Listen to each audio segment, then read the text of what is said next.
When it comes to the setting of Warhammer Fantasy, few characters are as iconic as Gotrek, Gurnisson and Felix Jaeger.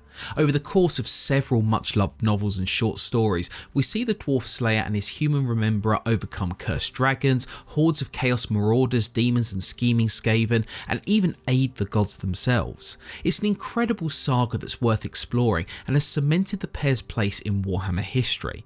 However, one question fans often ask is, what happened to Gotrek and Felix in the end? Well, let's answer that. In the final novel of Gotrek and Felix's adventure, simply named Slayer, the pair are confronted with the impact of the impending end times. Archaon's hordes have shattered the Empire, crushing its greatest cities, including Altdorf, and taking Felix's wife Kat and their child with them. Their comrades Snorri, Ulrika and Max have been lost, and the demon prince Be'lakor plagues the two as he pursues his own dark schemes in the twilight days of the old world.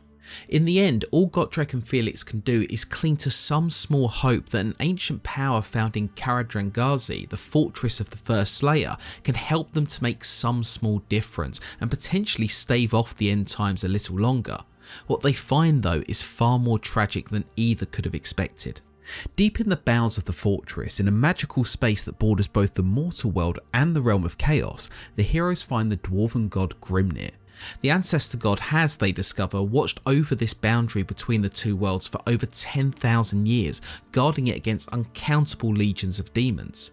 Be'lakor himself has sought to overcome the dwarven god and lead these legions across the old world, claiming his place in the Chaos Pantheon. Thankfully, Gotrek and Felix manage to thwart the Demon Prince's schemes, but just as Felix thinks they are ready to return to the old world, Grimnir imparts his tragic revelation. From the moment Gotrek had claimed Grimnir's axe in the Chaos Waste, just prior to him becoming a Slayer, the dwarf had been marked as Grimnir's heir, fated to take up his burden, his doom if you will, as the sentinel between the two realms. Felix is aghast at this news and pleads with Gotrek to return with him, to use the immense power bestowed upon him by Grimnir to at least try and save the world they come from. However, Gotrek cannot, the task is too great, and with a final smile he asks Felix to simply remember him. We next find Felix in the broken ruins of Karadrangazi, the fortress having collapsed under the strains of the battle with Be'lakor. He is completely alone, and while he thinks he can faintly hear voices calling his name digging at the surface, he knows his heir and his time will eventually run out.